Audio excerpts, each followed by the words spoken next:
A koji su tvoji utisci nakon osvajanja medalje? Pa mogu reći da sam veoma zadovoljan što smo osvojili tu medalju u štafeti 4x100 slobodno. Sa mojim drugarima sam uspio da osvojim medalju i to mi onako jako znači. Također zadovoljan sam i svojim individualnim plijanjem i to je to.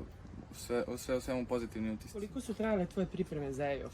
Pa generalno, ja sam se otprilike cijele sezone pripremao za TF, mislim to mi je bilo neko ciljano i glavno takmičenje, tako da mogu reći da sam tokom cijele godine sve podređivao tome EF.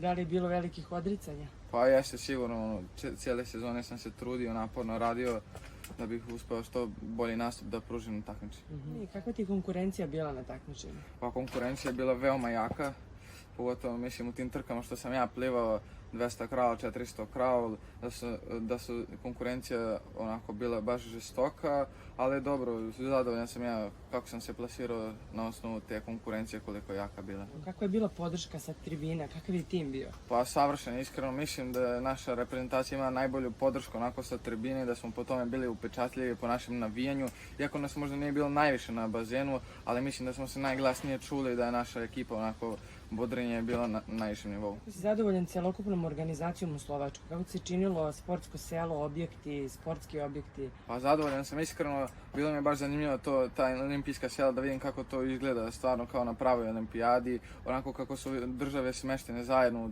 u tom olimpijskim selima. Isto mi je bilo zanimljivo bilo mi je lepo to što je sve bilo na jednom mjestu i atletski stadion i za judo i čak i ova kantina gdje smo jeli, tako da mislim da je bilo super. Jesi zadovoljan hranom? Jes. Bio...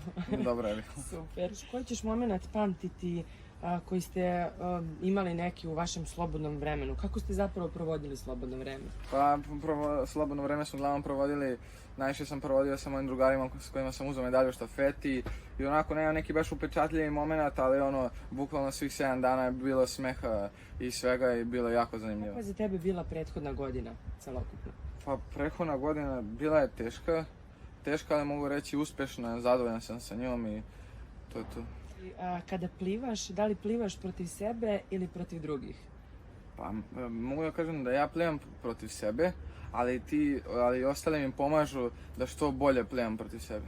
Da li više voliš da plivaš samostalno, individualno ili u štafeti?